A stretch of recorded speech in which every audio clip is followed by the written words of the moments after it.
Have you ever wondered how a country that eats rice at nearly every meal, surrounded by ramen shops and vending machines on every corner, somehow has fewer women struggling with belly fat than we normally do? You've tried cutting back. You've tried moving more.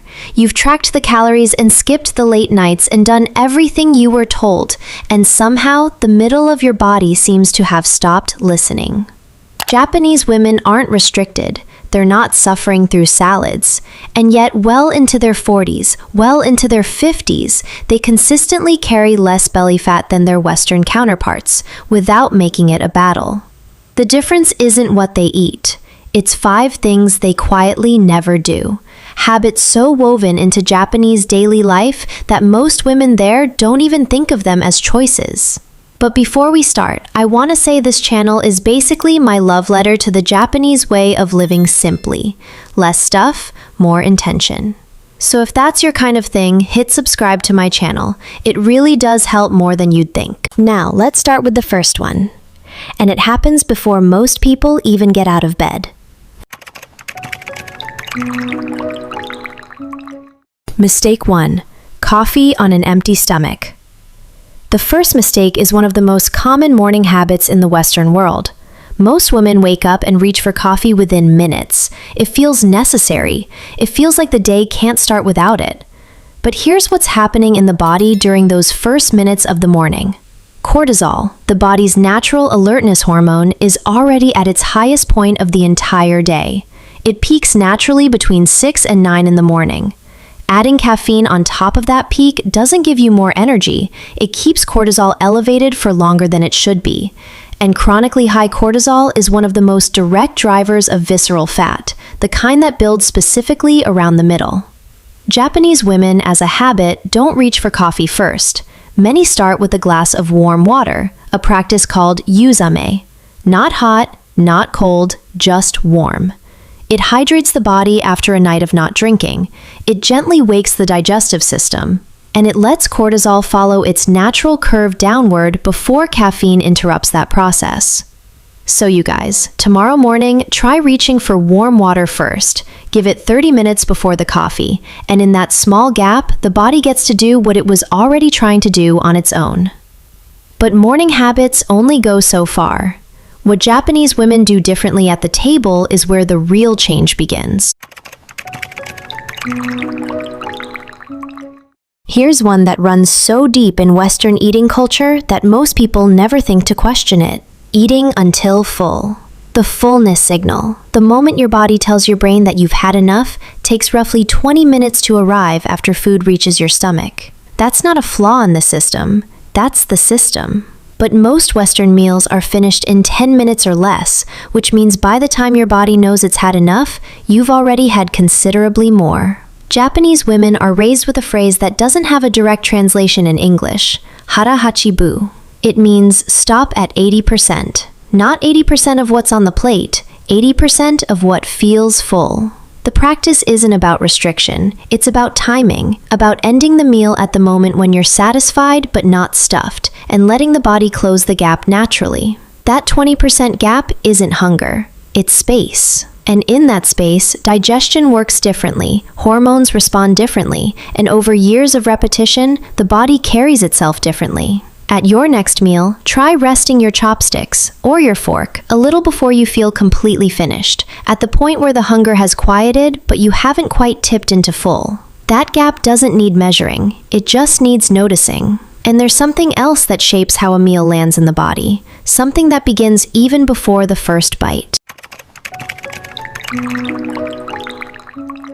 What most people don't realize is that how a meal begins matters almost as much as what's in it. Western meals begin with bread or rice or a starchy base. It's how tables are set. It's what gets served first. And physiologically, it triggers a specific chain of events. Blood sugar rises quickly, the body releases insulin to manage it, and when that insulin peaks and drops, hunger returns faster than it should, and the cycle repeats. In Japan, the order is almost always the same, and it's almost always the reverse. Before the rice, before the protein, vegetables first. This practice, sometimes called Yasai Kara Taberu, eating from vegetables, slows the rate at which carbohydrates are absorbed. The fiber in vegetables creates a kind of buffer that blunts the blood sugar spike that would otherwise follow. A lower blood sugar spike means less insulin, which means less of the hormonal pressure that drives the body to store fat, specifically around the middle, and specifically after 40, when insulin sensitivity begins to change. Tonight at dinner, start with whatever vegetable is on the plate, before the rice, before the protein, before anything else. Something quiet is happening between meals too,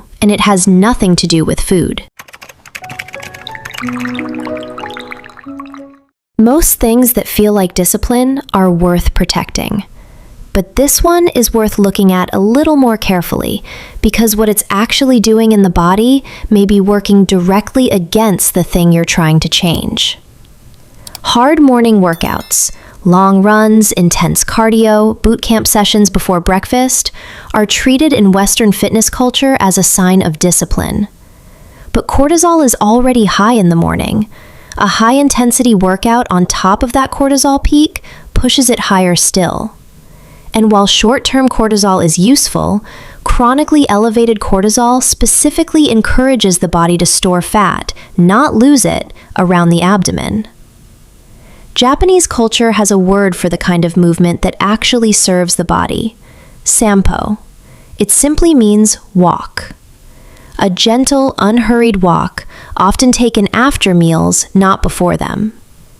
The act of walking after eating has been shown to improve blood sugar response, support digestion, and reduce the cortisol response that intense exercise triggers at the wrong time of day. Sampo doesn't need a schedule or a destination, just 10 minutes of easy movement after dinner before anything else claims the evening, while the body is still working through the meal. What comes next has nothing to do with movement or food at all, and it may be the one that changes the most. This last one doesn't happen in the kitchen, or at the gym, or anywhere near a food label. It happens at the table, but it has nothing to do with the food on it. They don't eat in front of a screen. Research consistently shows that eating while distracted, while watching television, scrolling a phone, or working through lunch, causes people to consume between 20 and 30% more food per meal than they would otherwise. The brain needs a specific kind of attention to register satiety. When that attention is elsewhere, the fullness signal is weaker, slower, and easier to override without noticing. In Japan, every meal begins with a single word: itadakimasu. Hands together, a brief pause, a quiet moment of being there before anything is touched. No phones are checked, no screen is running in the background. The meal gets its full time and nothing else competes with it. That small pause matters more than it looks. When your attention is actually on what you're eating, the body's signals work the way they're supposed to. You notice when you're getting full, you stop closer to the right moment, and you end up eating less without making any effort to eat less. People who eat while distracted consistently take in 20 to 30% more food per meal, not because they're hungrier, because they simply don't register how much has already arrived. That's the fifth mistake. Not what you eat, not when you eat, but where your attention is while you eat. And quietly, that's the thing all 5 of these habits share. Each one, in its own way, is asking for the same thing: to actually be present in what you're doing. Go back to where we started. That quiet, stubborn shift that happens after 40. The belly that wasn't there before, and then was. The coffee that kept cortisol elevated. The full plates, finished out of habit. The carbohydrates that arrived before anything else. The morning runs that pushed the body in the wrong direction. The meals eaten with a phone in one hand. None of these are dramatic. None of them look like mistakes in the moment. But Japanese women, as a whole, across generations, have quietly not done them. And the difference is visible. This isn't a battle against the body after 40. It's 5 quiet agreements to stop working against it. Which one are you starting with? Leave it in the comments. We read every one. If this quiet, green Japanese approach to living well resonates with you, Wabitara is where we collect these habits, one video at a time. Subscribing to my channel means the next one finds you, instead of you having to go looking for it. These 5 habits aren't meant to be started all at once. Take the one that feels closest to where you already are, give it a little time, and trust that the others will make more sense once the first one has had a chance to settle.